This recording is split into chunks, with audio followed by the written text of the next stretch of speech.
صبح کا وقت ہے، آنکھ بھی کھلی ہے، کوئی اذان کی آواز بھی کان میں آئی ہے، آپ کا نفس کہتا ہے ابھی سو جی. آپ نے اپنی چادر یا کمبل کو درست کیا اور کروٹ لیا. یہ کیا ہے؟ آپ نے کس کا حکم پیچھے پھینکا اور کس کا حکم مانا؟ اللہ کے حکم کو پیچھے پھینک دیا، نفس کے حکم کو آگے رکھا. یہ شرک، اس شرک کو جاننے والے بہت کم ہیں. مولانا روم نے خوب کہا تھا، نفس ماں ہم کم ترس فرعون نیست لیکن ایراعون نیست. میرا نفس بھی فرعون سے کم نہیں ہے. فرعون نے کہا تھا نا الیس لی ملک مصر وہذہ الانہار تجری من تحتی، کیا اس ملک مصر کی حکومت میری نہیں ہے؟ اور سارا جو یہ آب پاشی کا نظام ہے، انہار کا نظام ہے، وہ میرے کنٹرول میں نہیں ہے؟ جس کا چاہوں موگا کھلا رکھوں، جس کا چاہوں بند کر دوں. یہ تھا خدائی کا دعویٰ، انا ربکم الاعلی. تو مولانا روم کہتے ہیں میرا نفس بھی اس سے کمتر نہیں ہے. وہ کہتا یہ جسم میرا ہے، اس پر میرا حکم چلے گا، میں نہیں جانتا کون اللہ کون رسول، کیا حرام کیا حلال. تو فرعون سے کم تو نہیں ہے میرا نفس. لیکن ایراعون اس کی بہت مدد تھی، فوج تھی، لاؤ لشکر تھا، تو اس نے زبان سے بھی کہہ دیا کھل کر انا ربکم الاعلی. میں مسکین ہوں، غریب ہوں، میرے پاس کوئی طاقت نہیں ہے، میں زبان سے تو کچھ نہیں کہہ سکتا، اندر سے میرا نفس یہی کہتا. یہ نفس کی حکومت قرآن کہتا ہے. میں حیران ہوتا ہوں، دو جگہ یہ مضمون آیا ہے. اور آیت من اتخذ الہہ ہواہ افانت تکون علیہ وکیلا. اے نبی تم نے دیکھا اس شخص کو، اس کے حال پر غور کیا جس نے اپنی خواہش نفس کو اپنا الہ بنا لیا ہے. اللہ اکبر. الہ، لا الہ الا اللہ، کلمہ توحید کا مرکزی لفظ یہاں آ رہا ہے. من اتخذ الہہ ہواہ، جس نے اپنی خواہش نفس کو اپنا معبود بنا لیا، الہ بنا لیا. افانت تکون علیہ وکیلا، کیا آپ ایسے شخص کی کوئی ذمہ داری لے سکتے ہیں؟ سود حرام ہوا کرے جی، حرام ورام، ہمارا دھندا جو ہے وہ آگے بڑھ نہیں سکتا. اللہ کے حکم کو پیچھے ڈالا، نفس کے تقاضے کو آگے رکھا. کون معبود ہے آپ؟ نام عبداللہ رکھیے، نام عبد الرحمان رکھیے، ہے عبد النفس، نفس کے بندے، نفس کے غلام. پوچھا گیا ایو الہجرت افضل یا رسول اللہ، اے اللہ کے رسول بتائیے سب سے اعلیٰ ہجرت کون سی ہے، افضل؟ فرمایا ان تہجر ما کرہ ربک، ہر اس چیز کو چھوڑ دو جو تمہارے رب کو پسند نہیں. آج رات ہی سے آپ ہجرت شروع کر سکتے ہیں. جائزہ لیجئے کیا کیا چیزیں میری زندگی میں خلاف شریعت ہے، تو اللہ کو ناپسند ہے. فیصلہ کیجئے کہ آج کے بعد نہیں ہوگی. ہجرت شروع ہو گئی. افضل الہجرہ، سب سے افضل ہجرت شروع ہو گئی. المجاہد من جاہد نفسہ، جہاد تو یہاں سے شروع ہو گیا، اپنے نفس کے خلاف جہاد کرنا. صبح نفس نے کہا ابھی سو جا، آپ نے نفس کی بات کو رد کیا، اپنا کمبل اٹھا کے پھینکا، اٹھے، وضو کیا، نماز کے لیے آپ مسجد چل دیے. آپ نے جہاد کیا نفس کے خلاف. یہ افضل الجہاد ہے. افرأیت من اتخذ الہہ ہواہ افانت تکون علیہ وکیلا، کیا تم نے غور کیا اس شخص کی حالت پر جس نے اپنی خواہش نفس کو اپنا معبود بنا لیا، الہ بنا لیا؟ کہہ رہا ہے لا الہ الا اللہ، لا الہ الا اللہ، لیکن الہ تو اس کا لفظ ہے. ظاہر بات ہے فرعون نے اگر دعویٰ کیا تھا میں تمہارا خدا ہوں، انا ربکم الاعلی، تو کیا اس کا مطلب یہ تھا کائنات میں نے پیدا کیے، تمہیں میں نے پیدا کیے؟ ذرا سوچیے، کیا وہ بزرگ موجود نہیں ہوں گے جنہوں نے اسے دیکھا ہو کہ آج اس کی ولادت ہوئی تھی، کل اس کی کوئی اور سیری بنی ہوئی تھی؟ یہ کیسے دعویٰ کیا تھا؟ میرا حکم چلے گا، میں نہیں جانتا. الیس لی ملک مصر، مصر کی حکومت میری ہے کہ نہیں؟ قرآن حکیم نے بھی سورہ آل عمران کے آخری رکوع میں ذکر کو سب سے پہلے اور سب سے اہم عامل کی حیثیت سے شمار کیا. چنانچہ اس کی پہلی آیت جو ہے سورہ آل عمران کے آخری رکوع کی، اس میں تو وہی مضمون جو میں بیان کر چکا وہ آیا ہے. ان فی خلق السماوات والارض واختلاف اللیل والنہار لآیات لأولی الالباب، یقیناً آسمان اور زمین کی تخلیق میں اور دن اور رات کے الٹ پھیر میں نشانیاں ہیں ہوش مندوں کے. ان کے ذریعے سے انسانی شعور کے اندر وہ معرفت رب اجاگر ہوگی. وہ پہلا مرحلہ اس نے طے کر لیا، وہ ڈورمنٹ معرفت اب ایکٹیویٹ ہو گئی. اب مزید فکر کا مرحلہ ہے جو اگلی آیت میں آیا ہے، الذین یذکرون اللہ قیاما وقعودا وعلی جنوبہم ویتفکرون فی خلق السماوات والارض ربنا ما خلقت ھذا باطلا سبحانک فقنا عذاب النار. یعنی تفکر جو ہے، یتفکرون فی خلق السماوات والارض، وہ تفکر کرتے ہیں، غور و فکر کرتے ہیں آسمان اور زمین کی تخلیق میں، لیکن اس تفکر کے ساتھ لازماً ذکر اور ذکر مدام. ذکر بھی وہ کہ جو مستقل ہو، ہر حالت میں ہو. الذین یذکرون اللہ قیاما وقعودا وعلی جنوبہم، وہ لوگ کہ جو اللہ کو یاد رکھتے ہیں، اللہ کا ذکر کرتے ہیں، کھڑے ہوئے بھی، بیٹھے ہوئے بھی، اور اپنے پہلوؤں کے بل یعنی لیٹے ہوئے بھی۔ اب ان تین کے سوا تو کوئی پوزیشن انسان کی نہیں ہے، اسی کا نام ہے دوام ذکر۔ اور اس کے ساتھ اگر وہ تفکر کرتے ہیں تو ان کا فکر اگلی منزل تک پہنچتا ہے۔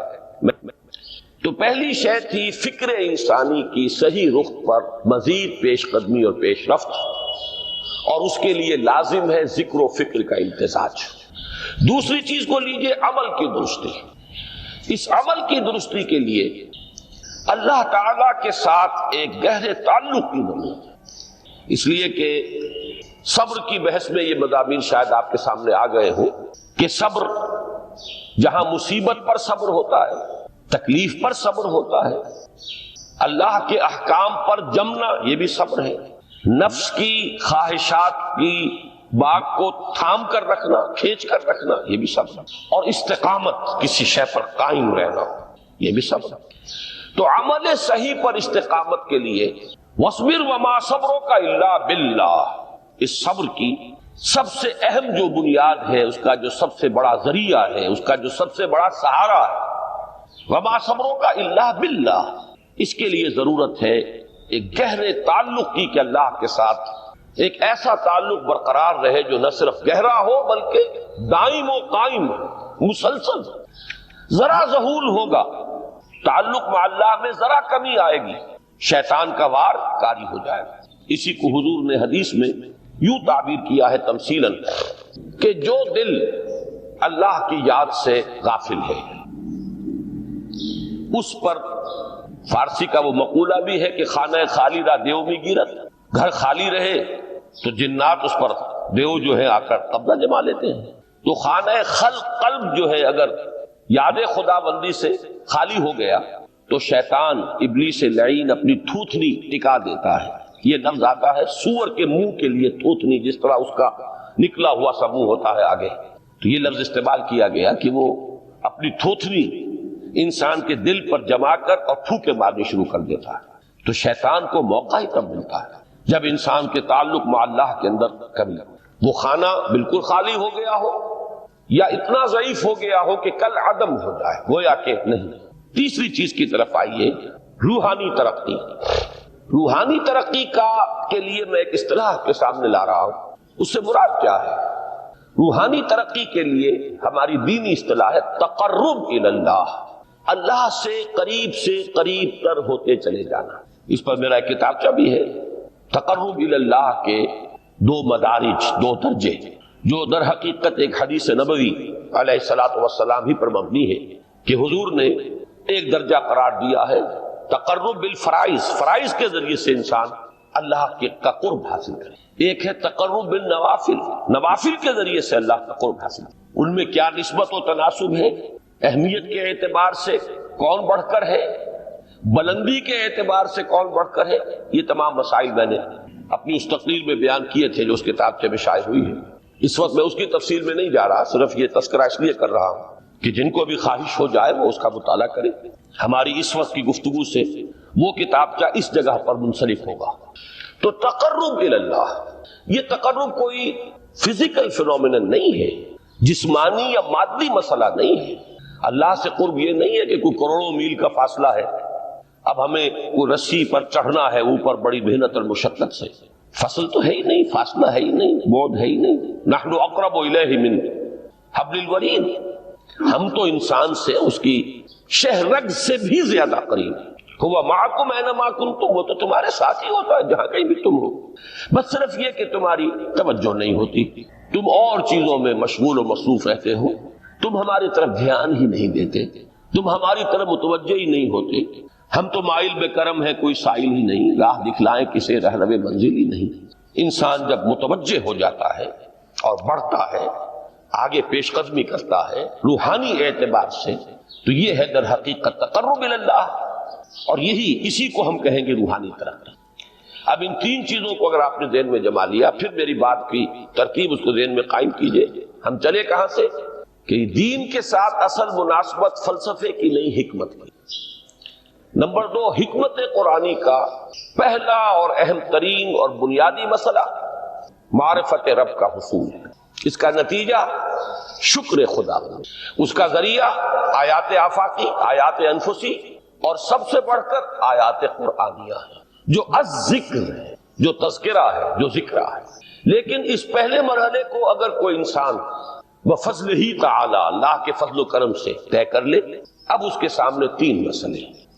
فکر کی مزید پیش رفت، مزید پیش قدمی صحیح رخ پر، اس کے لیے ذکر اور فکر دونوں کا امتزاج لازمی۔ فقر قرآن اختلاط ذکر و فکر، الذین یذکرون اللہ قیاما وقعودا وعلی جنوبہم ویتفکرون فی خلق السماوات۔ دوسری شے عمل کا درست رہنا، نہ افراط و تفریط ہو، عدم توازن ہو، نہ انسان نفس سے مغلوب ہو جائے، نہ انسان جذبات کی رو میں اندھا ہو جائے، نہ انسان ماحول سے مرعوب ہو کر متاثر ہو، صحیح رخ پر اس کا عمل۔ نمبر 3، روحانی ترقی، جو اصل حاصل ہے، جو اصل مقصود ہے۔ نمبر 2 چیز کے لیے تعلق مع اللہ ضروری، نمبر 3 کے لیے تقرب الی اللہ۔ اب غور کیجئے، ان تینوں چیزوں کا بڑا گہرا تعلق ہے نماز کے ساتھ، ان تینوں کے لیے ستون کی حیثیت نماز کو۔ لہذا ایمان کے بعد یا معرفت رب کے بعد حکمت دین کا اہم ترین مسئلہ نماز، صلاۃ، اس لیے کہ ایک طرف یہ انسان کو اللہ کے ساتھ ایک گہرے تعلق کا ذریعہ فراہم کرتی ہے، اپنے تمام مصروفیات میں سے، ان مشغولیتوں میں جن میں گم ہونے کا خدشہ ہوتا ہے، نکلو۔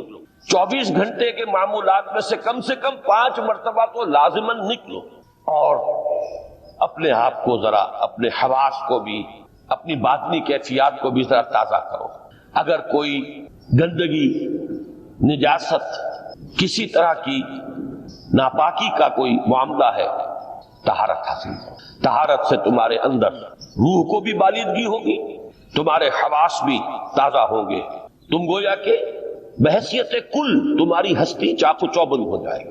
وہ کسل، وہ سستیاں، وہ جو ایک کثافتیں ہوتی ہیں، ان سب سے نجات حاصل کرو، اور اب اپنے رب کے حضور میں کھڑے ہو جاؤ، اس کے ساتھ اپنا عہد بھی تازہ کرو، اس کی اہم صفات کو بھی اپنے ذہن میں پھر مستحضر کرو۔ یہی وجہ ہے، دیکھیے میں نے جو آیات آپ کو شروع میں سنائی تھی، سورہ لقمان کی 2 آیتیں، پہلی آیت میں اس کا ترجمہ کر چکا، دوسری آیت وَلَقَدْ وَإِذْ قَالَ لُقْمَانُ لِابْنِهِ وَهُوَ يَعِظُهُ يَا بُنَيَّ لَا تُشْرِكْ بِاللَّهِ إِنَّ الشِّرْكَ لَظُلْمٌ عَظِيمٌ۔ اس کے بعد درمیان میں کچھ مضمون آ کر پھر وہ آیہ مبارکہ آئی، یا بنی اقم الصلاۃ وامر بالمعروف وانہی عن المنکر واصبر علی ما اصابک۔ گویا کہ اہم ترین چیز، بنیادی ترین چیز، اللہ کو محض پہچان لینا کافی نہیں ہے، یاد رکھنا ضروری ہے۔ اللہ یاد رہے گا تو فکر صحیح آگے بڑھے، اللہ یاد رہے گا اور اس کے ساتھ ایک گہرا تعلق جو ہے برقرار رہے گا تو عمل درست رہے گا۔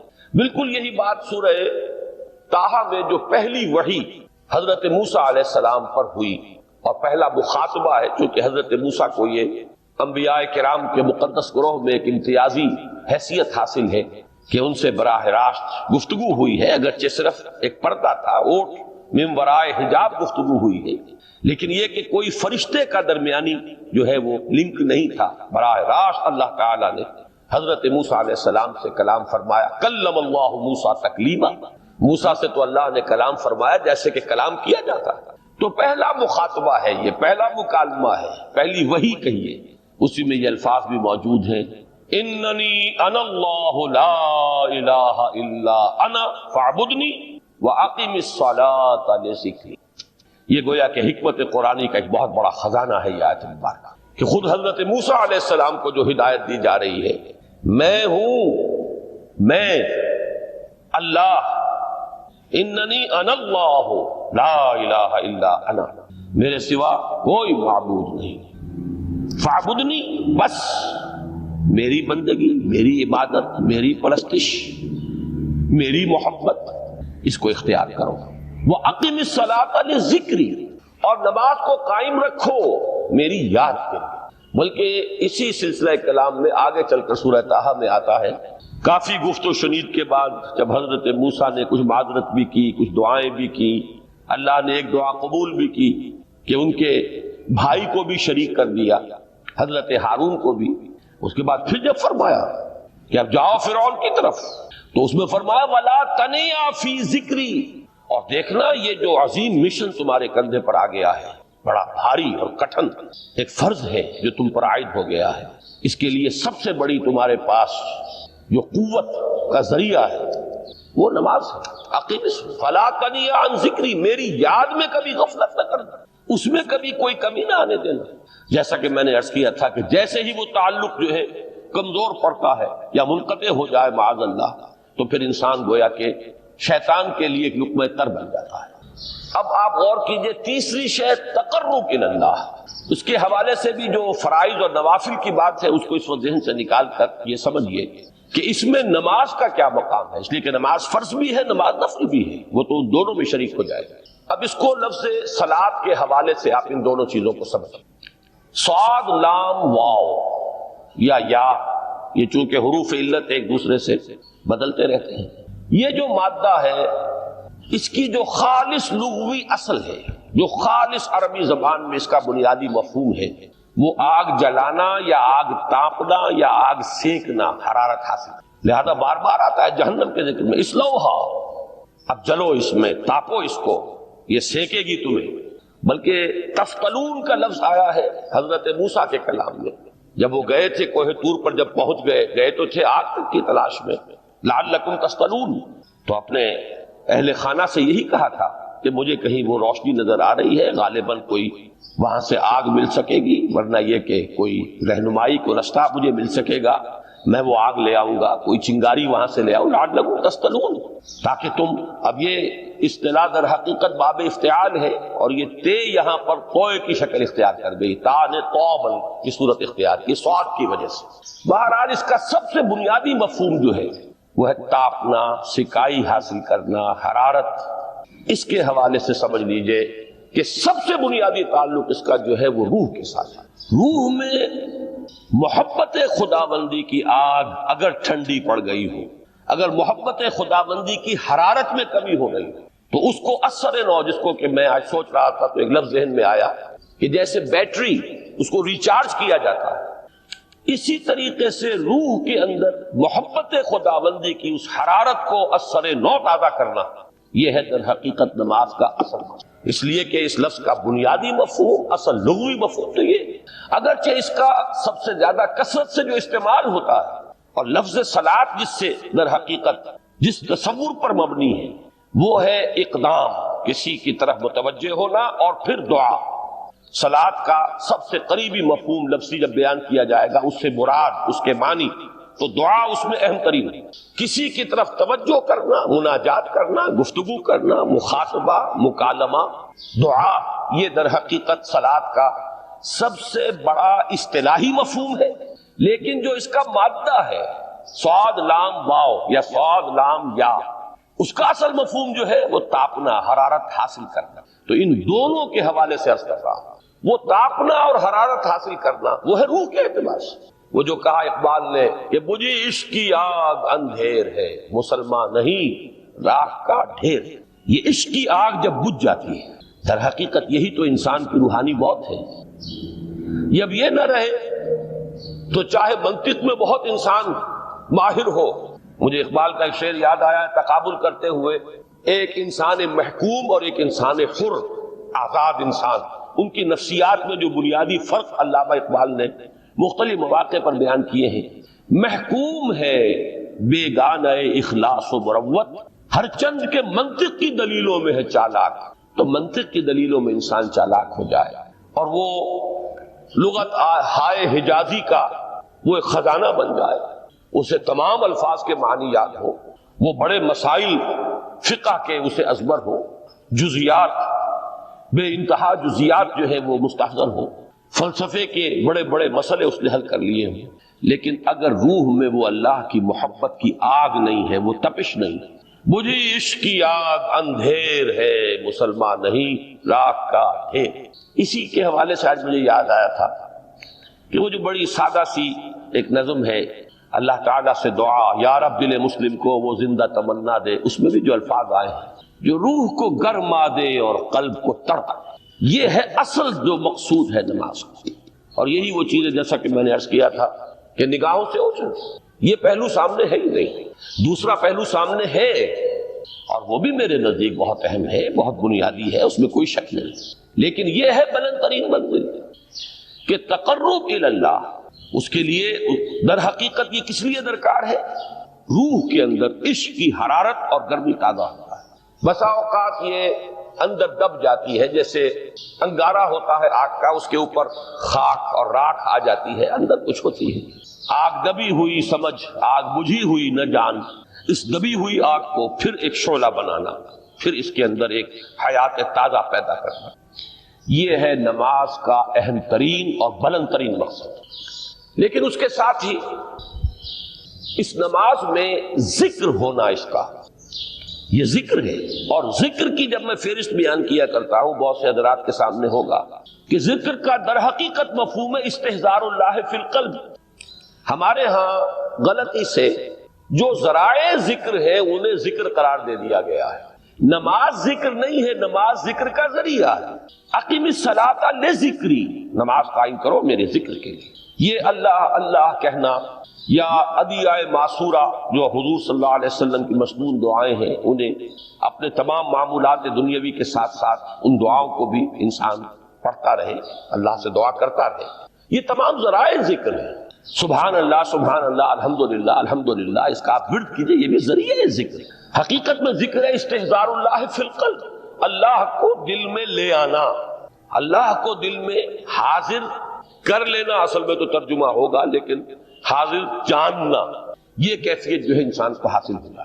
اب اس کے حوالے سے ذرا بات سمجھیے کہ ایک تو میں عرض کر چکا ہوں مجسم ذکر تو قرآن ہے, لہذا ذکر کی فہرست جب آپ کریں گے ذرائع ذکر تو ان میں سب سے پہلے قرآن ہے, اس لیے کہ وہ ہماری حکمت کے پہلے مسئلے کو حل کر رہا ہے, بنیادی مسئلہ, اہم ترین مسئلہ. دوسرے نمبر پر ذکر جو ہے, اب اس کے لیے کچھ اصطلاحات جو میرے مختلف دروس میں شاید آپ کے سامنے بعد میں آئیں یا پہلی آ چکی ہوں, ان کے حوالے سے میری بات سمجھیں. ایک ذکر غیابی ہے, تھرڈ پرسن میں, صیغہ غائب میں اللہ کی یاد کرنا.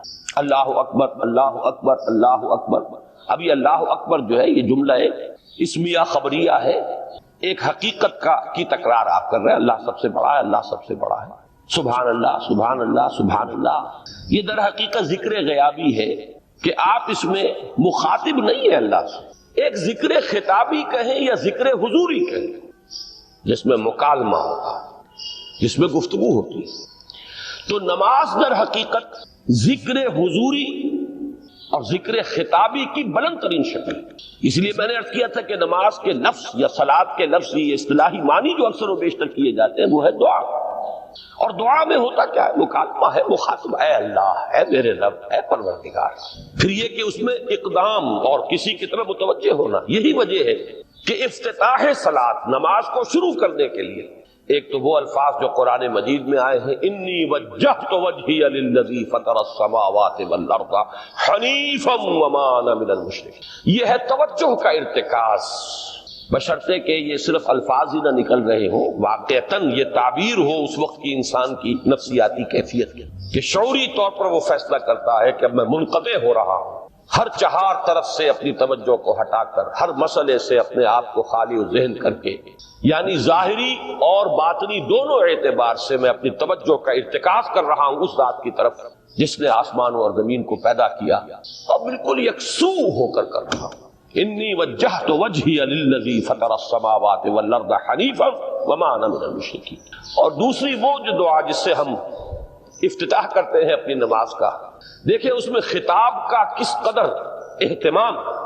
وہاں سبحان اللہ نہیں ہے, سبحانک اللہم, پاک ہے تو اے رب ہمارے, وبحمدک وتبارک اسمک وتعالی جدک. آپ غور کر رہے ہیں, یہ ہے تخاطب, براہ راست مخاطب ہونا. تو سب سے پہلی بات تو یہ ہوئی کہ ذکر کی ایک شکل ہے ذکر غیابی, دوسری ذکر حضوری, اور ذکر حضوری یا ذکر خطابی کی بلند ترین منزل, بلند ترین اس کا ذریعہ نماز. اس کو ایک پہلو سے اور سمجھ لیجئے.